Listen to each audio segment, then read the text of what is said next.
दोस्तों, आखिरकार भारतीय जनता पार्टी ने महाराष्ट्र में जिस राजनीतिक ताकत को खड़ा किया, वही ताकत अब उसके लिए सिरदर्द बन गई है।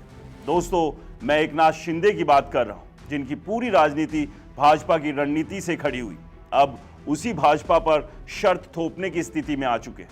तो ऐसे में सवाल आता है कि क्या बीएमसी का ये चुनाव सिर्फ नगर निगम का चुनाव है या फिर महाराष्ट्र की राजनीति में आने वाले बड़े टकराव का ट्रेलर, क्योंकि शांति से तूफान की ओर एक भविष्य झलकने लगा है। बीएमसी के नतीजे आ चुके हैं। 227 सीटों वाली इस सबसे ताकतवर नगर निगम में 114 सीटें चाहिए थी पूर्ण बहुमत के लिए। भारतीय जनता पार्टी सबसे बड़ी पार्टी बनकर उभरी, 89 सीटें जीती। उसकी सहयोगी शिवसेना, जिसके अध्यक्ष आज एकनाथ शिंदे हैं, 29 सीटों पर सिमट गए।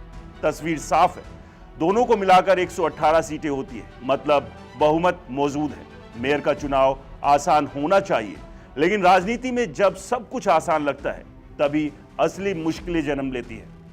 दोस्तों, पहला ट्विस्ट तब आया जब होटल पॉलिटिक्स की वापसी होती है। अचानक खबरें आती हैं कि एकनाथ शिंदे ने अपने कॉर्पोरेटर्स को एक होटल में एकजुट कर दिया है। दलील दी जा रही है कि भाजपा कहीं तोड़फोड़ ना कर दे। लेकिन सवाल ये नहीं कि वो किससे बच रहे हैं, सवाल ये है कि वो किस तरह का दबाव बना रहे हैं। यहीं से कहानी मोड़ लेती है और दूसरा ट्विस्ट आता है। 2019 की स्क्रिप्ट फिर से दिखाई देती है। एकनाथ शिंदे की मांग सामने आती है, मेयर का पद 2.5 साल के लिए बांटा जाए। सिर्फ मेयर नहीं, स्टैंडिंग कमेटी का चेयरमैन भी चाहिए। और जो नगर निकाय की राजनीति को समझते हैं, उन्हें मालूम है असली ताकत मेयर के पास नहीं, स्टैंडिंग कमेटी के पास होती है। वित्त, ठेके, फैसले, सब कुछ वहीं से चलता है। यही मांग 2019 में उद्धव ठाकरे ने भी रखी थी। तब भी गठबंधन के पास बहुमत था और तब भी संकट पैदा हुआ था। फर्क लेकिन बहुत बड़ा है। उद्धव ठाकरे के पास एक विकल्प था कि नहीं मिले तो उधर चले जाएंगे। एकनाथ शिंदे के पास वो रास्ता नहीं है, क्योंकि वो केंद्र में भी सत्ता में है, राज्य में भी सत्ता में है और खुद डिप्टी मुख्यमंत्री है। फिर भी वो उसी रास्ते पर चल पड़े।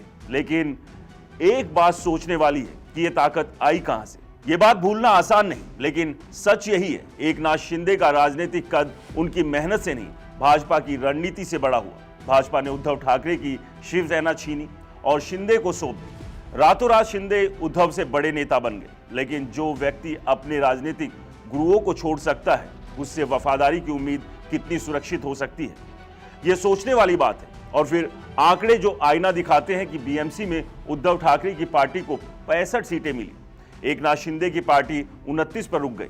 डिप्टी सीएम रहते हुए पूरी सरकारी मशीनरी के साथ भाजपा के वोट ट्रांसफर के बावजूद भी वो उद्धव ठाकरे के आधे तक नहीं पहुंच पाए।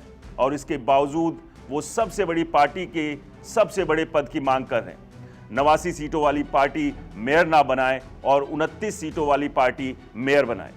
यही है आज की राजनीतिक विरोधाभास। अब ऐसे सवाल ये आता है कि भाजपा के लिए असली चुनौती कौन है।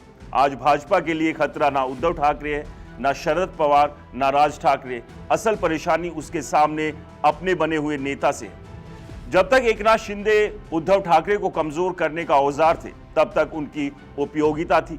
अब वो खुद भाजपा से सौदेबाजी करने लगे। और राजनीति में सबसे खतरनाक वही होता है जो सहयोगी रहते हुए नेतृत्व की कुर्सी की ओर देखने लगे। दोस्तों, भस्मासुर की कहानी शायद आपने सुनी होगी। कहानी पुरानी है कि वरदान मिला और वही वरदान भस्मासुर बन गया। आज एकनाथ शिंदे की नजर देवेंद्र फडणवीस की कुर्सी पर है और यही भाजपा को रुक कर सोचना पड़ेगा, क्योंकि रणनीति अगर समय पर नहीं बदली तो छोटी समस्या बड़ी राजनीतिक लड़ाई बन जाती है। शायद अमित शाह को उद्धव ठाकरे का वंशवाद मंजूर नहीं था, तो फिर सवाल उठता है कि एकनाथ शिंदे किस भरोसे पर है। उनकी ताकत तभी तक है जब तक ऊपर से इशारा हरा है। जिस दिन भुगटी तनी, उस दिन उन्हें अपनी असली राजनीतिक हैसियत समझ में आ जाएगी। तो आज महाराष्ट्र की राजनीति में सबसे बड़ा सवाल यही है कि भाजपा का अगला मुकाबला विपक्ष से नहीं, अपने ही बनाए हुए नेता से। दोस्तों, इस वीडियो में इतना ही। फिर मिलते हैं अगले वीडियो में किसी राजनीतिक मुद्दे के साथ। तब तक के लिए नमस्कार।